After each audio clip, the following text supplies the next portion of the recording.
ایک چور بہت عمدگی سے چوری کرتا تھا اور سارا مال غریبوں اور ضرورت مندوں میں بانٹ دیتا۔ کچھ وقت گزرا تو اس نے چوری سے توبہ کی اور گمنامی کی زندگی بسر کرنے لگا۔ ایک روز اچانک ایک عورت روتی ہوئی آئی اور کہنے لگی کہ بیوہ عورت ہوں، جوان بچی کا ساتھ ہے، کمانے والا کوئی نہیں، کچھ مدد کرو کہ عزت سے بچی اپنے گھر کی ہو جائے۔ چور نے اسے تسلی دی اور مدد کا وعدہ کر لیا۔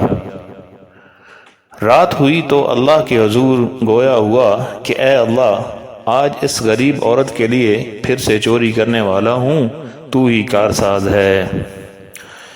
ناظرین، آخر وہ آدمی چل پڑا، کام چھوڑا ہوا تھا، کچھ سمجھ نہیں آیا۔ اتنے میں ایک اور شخص اسے وہاں نظر آیا، منہ چھپائے ہوئے۔ اس نے پوچھا کون؟ جواب ملا کالا۔ تم کون؟ میں بھی کالا۔ چلو پھر اکٹھے چلتے ہیں۔ کیا ہے، کوئی گھر نظر میں؟ چور نے پوچھا کہ کوئی گھر آپ کی نظر میں ہے؟ اس نے کہا ہاں ہے، آؤ چلیں۔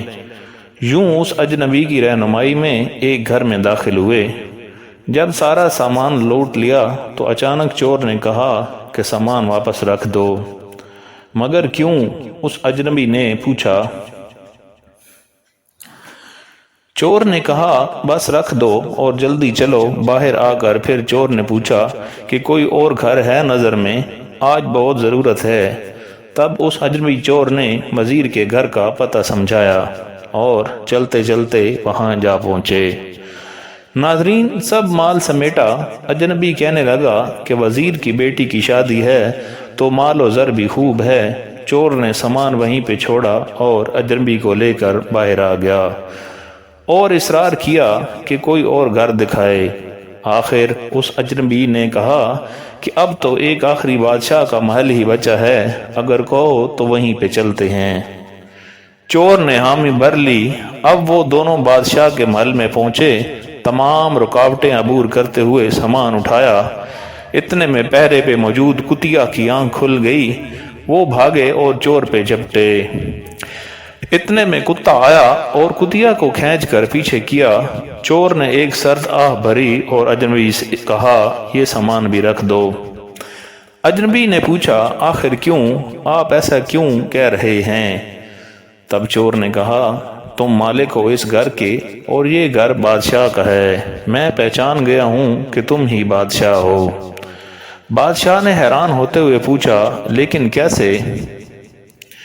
اس چور نے جواب دیا کہ کتیا مجھ پہ بھونک رہی تھی جبکہ کتا اسے ہم سے دور لے گیا، یہ کہتے ہوئے کہ جب مالک خود چور کے ساتھ ہے تو تمہیں کیا تکلیف ہے؟ کتے کے رد عمل کی وجہ سے مجھے خبر ہوئی کہ آپ ہی گھر کے مالک ہو۔ بادشاہ نے اس چور کو اپنے پاس بٹھایا اور کہا قبلہ، اب باقی معاملات بھی بتا دیں کہ پہلے گھر سے سامان کیوں واپس کیا؟ بات دراصل یہ ہے کہ سامان کھنگالتے ہوئے میرا ہاتھ وہاں پہ موجود نمک کی بوری پہ پڑ گیا اور وہ ہاتھ چکھنے کی غرض سے میں نے چاٹ لیا۔ اس طرح اس گھر کا نمک خوار ہو گیا۔ علی جا، میں چور ہوں لیکن نمک حرام نہیں ہوں، اس لیے اس گھر کا سامان لوٹا دیا۔ اگلا گھر وزیر کا تھا لیکن اس کی بیٹی کی شادی تھی۔